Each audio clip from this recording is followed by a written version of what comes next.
This video is the second in a two-part series on industry analysis. The first video introduced the framework. This video shows you how to generate insight from the framework.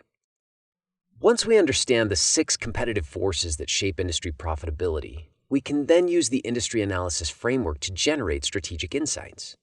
In other words, we shift from knowing something about the industry to knowing what to do about it. Let's use the example of the airline industry. Buyers are business and personal travel passengers who need to travel from point A to point B as quickly as possible. Buyers hire airlines to fly them where they need to go, quickly and safely.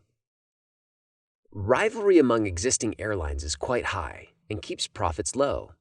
There are numerous airlines that compete for each route, so customers typically have multiple options. Additionally, there are few differentiators between airlines, so customers are more likely to focus on price differences. Fixed costs are also very high for each flight, giving airlines incentives to fill every seat, even if that means dropping prices on certain routes.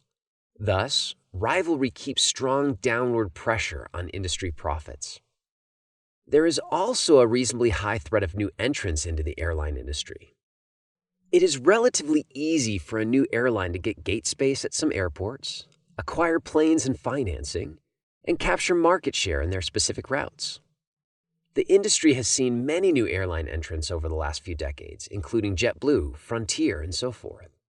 New entrants keep downward pressure on fares because if airlines keep fares high on any particular routes, the new entrants have incentive to enter those routes and try to capture market share with lower prices.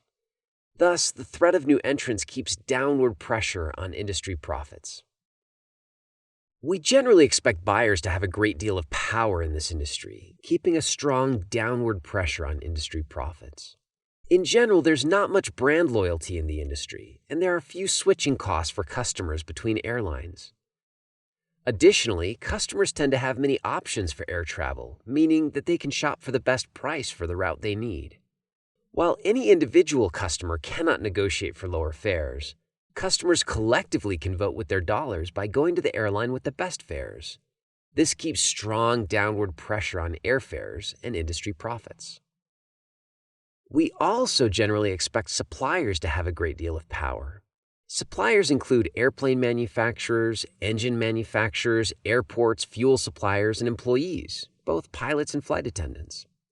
The airline manufacturers are extremely concentrated. Really, only 2 viable manufacturers for large commercial airlines in 2019. Given airlines' reliance on particular airplane models, they have reasonably high switching costs when trying to change suppliers. Airports have local monopolies because there's often only one airport in a particular geographical area. Airports can effectively charge whatever prices they want for access to their geography. And, as of 2019, there is a significant pilot shortage in the airline industry, giving pilots bargaining power relative to the airlines. Supplier power, then, also keeps strong upward pressure on industry costs and downward pressure on industry profits. Fortunately, the threat of substitutes is generally low. There is currently no effective substitute for air travel, especially for very long hauls. Customers could drive, take a train, take a bus, or a boat, but these alternative forms of travel are often slower and maybe less cost-effective. For business travelers who travel for face-to-face interactions, the increased availability of high-quality video conferencing may provide a substitute for travel, but this doesn't seem to provide a great threat to the airline industry yet. Thus, substitutes do not seem to limit industry profitability. Complements for air travel include major sporting events, conferences, concerts, festivals, and so forth. These are activities that require physical presence to fully appreciate. And as customers travel to these activities, they will need to purchase airfare. It is not clear whether the prevalence of complements overcomes the other threats to industry profits. All in all, this seems like a very unprofitable industry. But what does this mean for actual strategic decisions? Well, let's first think about what our analysis means for us if we are a current airline or a current competitor in this industry. If we are currently in the industry, then we have a high fixed cost investment and it's very costly to exit. Thus, we are likely to make investments geared towards sticking it out and trying to be successful. Our analysis reveals many key weaknesses in the industry, so we may consider what we can do to counter some of these weaknesses. For example, buyers tend to have very high power, so we might explore whether there are ways to shift the power dynamic in our relationship with our customers. Are there ways to enhance the extent to which customers prefer us over our competitors? A frequent flyer program may help. If airlines reward passengers for repeat purchases and cumulative travel on their airline, then they can potentially lock customers into their offerings when they travel. Delta, for example, offers seat upgrades for frequent flyers who have achieved certain status levels in their program, along with other perks and benefits such as free entry into airline clubs, memberships to TSA Pre, Clear, and Global Entry, and access to premium snacks and services. Once frequent flyers achieve certain status levels, then the benefits of flying on Delta are much greater than flying on a rival airline where they do not have the same status. In many cases, these frequent flyers are even willing to pay more to fly on Delta, both because they get the benefits of their status when they fly, and because flying more on Delta increases their status in the program. Thus, creating a well-designed frequent flyer program may be one way for airlines to reduce the extent of direct price-based competition in ways that all airlines can win. To summarize, if we did an industry analysis and found that buyers have a lot of power, we might record this as a key insight. Then, as a current airline, we might consider various recommendations for how we, as a company, might shift that power more in our favor. But if we are a potential entrant to the industry, our approach may be a bit different. Typically, if the industry analysis suggests a very profitable industry, it also means that the industry is going to be very hard to get into as an entrant.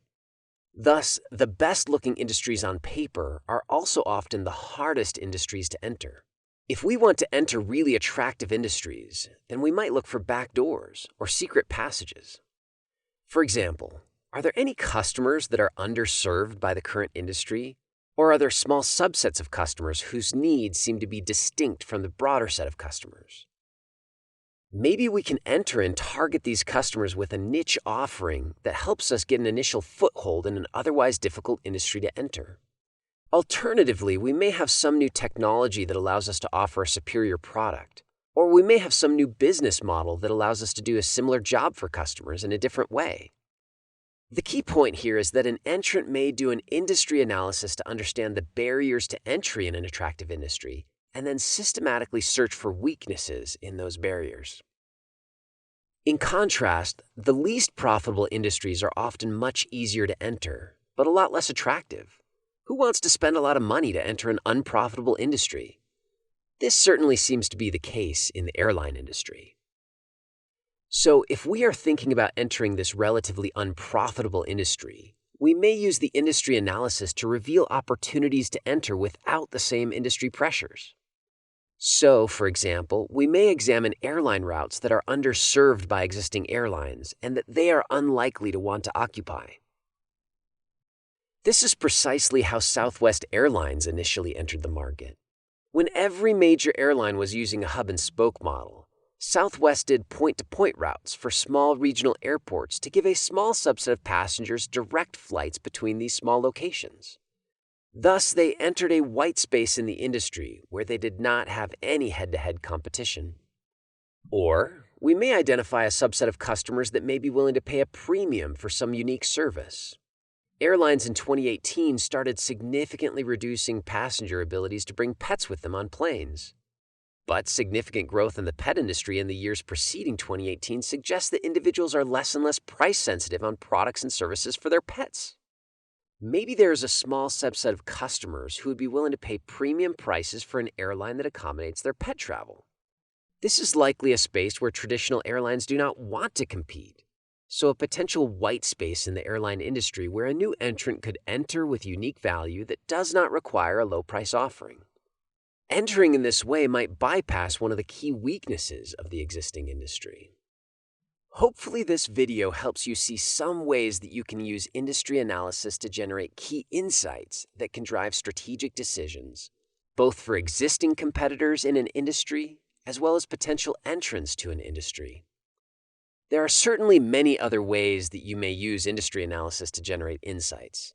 This is only one illustrative example to show you how you can think carefully about finding insights from industry analysis.